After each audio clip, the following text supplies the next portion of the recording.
Hi. You have probably seen bettas with well-developed fins, some of them huge, haven't you? These bettas are aesthetically amazing. All over the world, specimens with this characteristic are bred in captivity or obtained through selective breeding. However, did you know that the betta, all of them, in nature, doesn't have the elongated fins, but rather short fins? So how did this fin increasing happen? What is the origin of these long-fin bettas?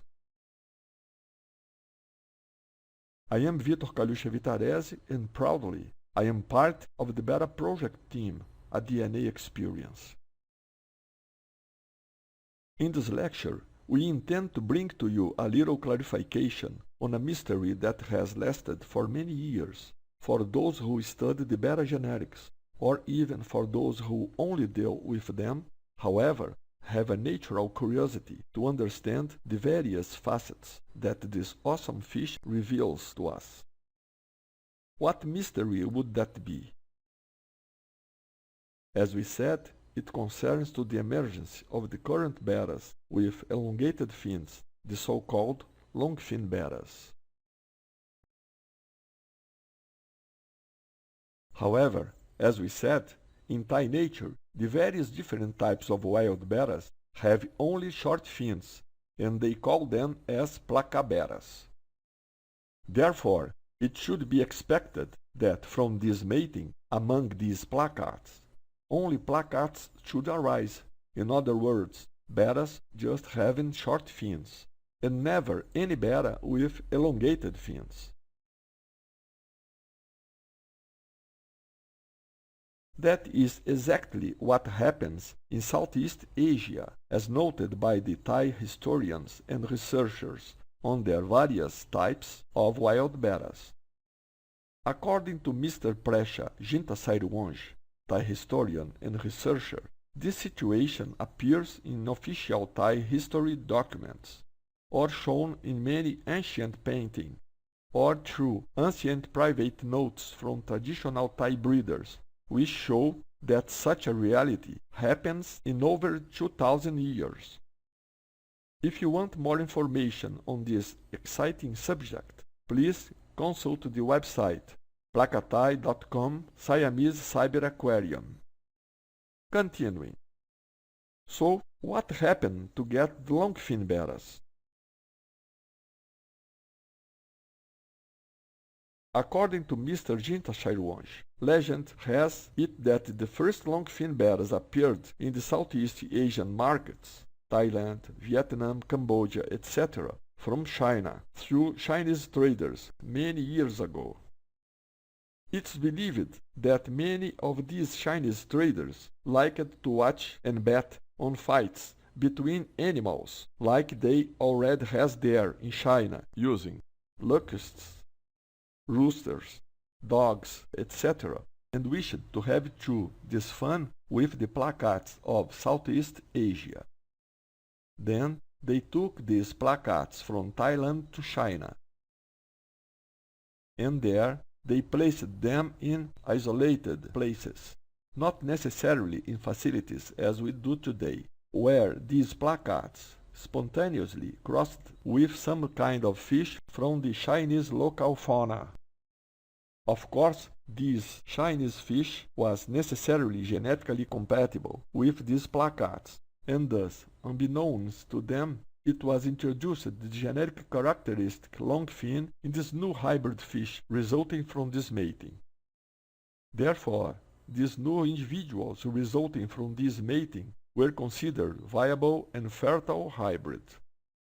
However, what would that be viable and fertile hybrid? It's hybrid because it was the result of mating between different species. It's viable because it can generate individuals born alive and with the ability to develop in nature. And it's fertile because it has the ability to generate new individuals. According to Mr. Jintasairwonj, this new hybrid, the combatant with elongated fins, the Thai people referred to it as placachin or Chinese placat. However, which fish was this, unintentionally used by Chinese breeders with these placats? That is the mystery. To this day, no one knows for sure. Well, this is a summary of the story about the longfin bettas brought by Mr. Preshaginta Sailonge. Again, we thank him for the authorization to disseminate part of this research on the story of Placatae, which greatly enriched this lecture. If you want more information on this exciting subject, please consult the website placatae.com Siamese Cyber Aquarium. Continuing. When we refer to these fertile hybrids as betta splendens in quotation marks, we are going to be instilling a technical error because they are not a pure species, as it is the case of the placat's individuals, these actually belonging to the species Betta splendens, or the species Betta imbellis, or Betta smaragdina, or Betta stictus, etc.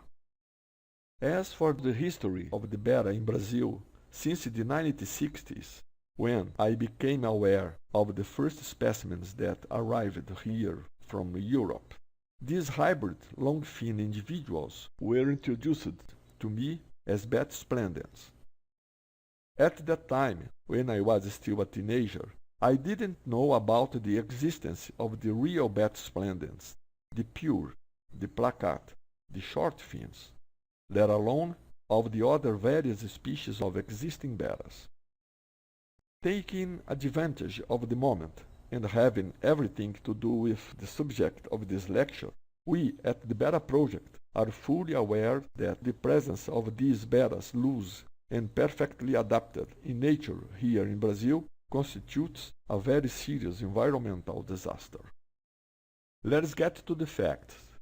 As we said earlier, here in Brazil, since the 1960s, bettas found loose in nature are considered wild, however, presenting more elongated fins in some cities in Brazilian northeastern. The same is the case in Brazilian southeastern, more precisely in the state of Rio de Janeiro, in some cities belonging to its metropolitan area. In both cases, these artificial biotopes are small ponds. However, in some cases, they are filthy and fetid puddles, fed by open sewers. These bettas have the same colors and color distributions as the pure placats of Southeast Asia.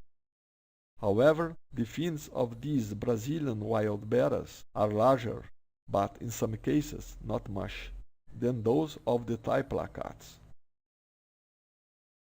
How did these wild bettas, in quotation marks, appear loose here in Brazilian territory? Well, we are able to answer this question with great assertion.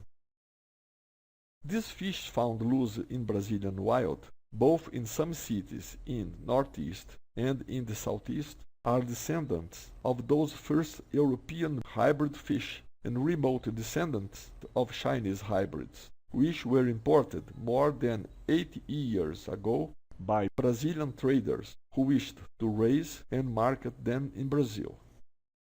However, either by accident due to the overflow of outdoor breeding tanks because of heavy rains, or deliberately released into the wild by the own creators who gave up to reproducing them, many specimens managed to escape and settle into our environment over all these years.